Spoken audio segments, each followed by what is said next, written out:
Factoring trinomials. Okay, this is a quick review in case you have forgotten how to do this. Whenever you're dealing with trinomials, that means that you've got three terms in the front, two here, and three here. Now this number at the end is actually called your constant because it doesn't have a letter attached to it. This middle number is called our middle term. Okay, so here's the thing. If you have a positive constant, then your factors are either both positive numbers or both negative numbers. Okay, here's what that means. If I have the number 12, when I want the factors of 12, that means find all of the numbers that multiply to give you 12. For example, 1 times 12 equals 12, 2 times 6 equals 12, and 3 times 4 equals 12. Okay, now if you did not know that, here's how you can find it on your calculator. Go to y equals, type in the constant, do divided by x, and then press second graph. So you can see you've got 1, 2, and 3 right here. Whenever you have a decimal, just skip that one. And when I can see my numbers are starting to repeat, I know I've got all of the factors. So once you have factored your problem, what you are doing is looking for the pair of these numbers that adds to give you 8. Well, I know that it's going to be this one because when I add 2 plus 6, I end up with 8. I ended up with that middle term right there. So whenever we are factoring this, we're going to go ahead and break this apart. The problem started off with x squared, so that means we have 1x in each one of those parentheses. X times x is how it becomes x squared. Now we had two positive numbers, so I put plus 2 and plus 6. Okay. All right, so same idea on example number 2. I'm going to move down right here. I'm going to start by listing the factors of the constant, so the 8. Well, 8 could be 1 times 8 or 2 times 4. Now, I know if I add 1 and 8, I end up with positive 9. If I add 2 and 4, I end up with positive 6. Well, this has to be a negative 6. So now we've got to talk about a different possibility. Because if you are multiplying two numbers together and getting a positive, there's another way to do that. If you have both negative numbers.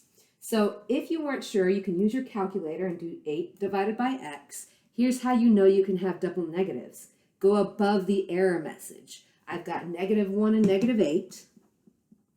And I have negative 2 times negative 4.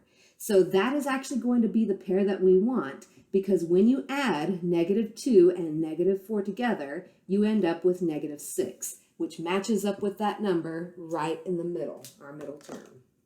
So now I'm going to go ahead and put my parentheses. I've got x in each one. I've got a negative 2 and a negative 4, so I put minus 2 and minus 4. It does not matter which one of those numbers you put first. It could be minus 4 here and minus 2 here. So that's what happens whenever you have a positive constant. So that number at the end is positive. Here's what happens whenever you are looking for a negative constant. Well, the only way to multiply two numbers together and get a negative answer is if one of those numbers is positive and one of those is negative. So let's go ahead and list the factors out for negative 10. Now, if you want to use the calculator, come over here. You do negative 10 divided by x and press second graph. Let me fix that, do it right. And second graph. Now I've got 1 and negative 10. And I have 2 and negative 5. Well, that's all the factors because the next time I come across something that's not a decimal, it's 5 and 2 again. But I want you to notice that the negative sign could also be on the other number. So negative 1 times positive 10 and negative 2 times positive 5. We are looking for the pair that adds to equal positive 3.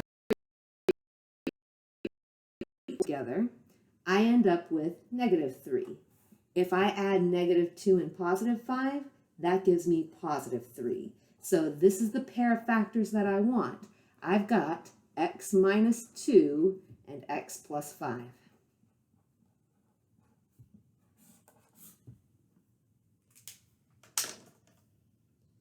Okay, so one more example, problem number 4. Okay, here's my constant. I've got negative 6. My factors of a negative 6 could be negative 1 times 6, negative 2 times 3, 1 times negative 6, or 2 times negative 3. Now we have to choose the pair that adds to give us the middle term. Well, this kind of throws people off sometimes if there's not actually a number in front of the x. There is an imaginary 1. So the middle term is actually -1 right here, which means I am going to need the factors 2 and -3, because when I add them, that gives me -1. So now I've got x plus 2 and x minus 3.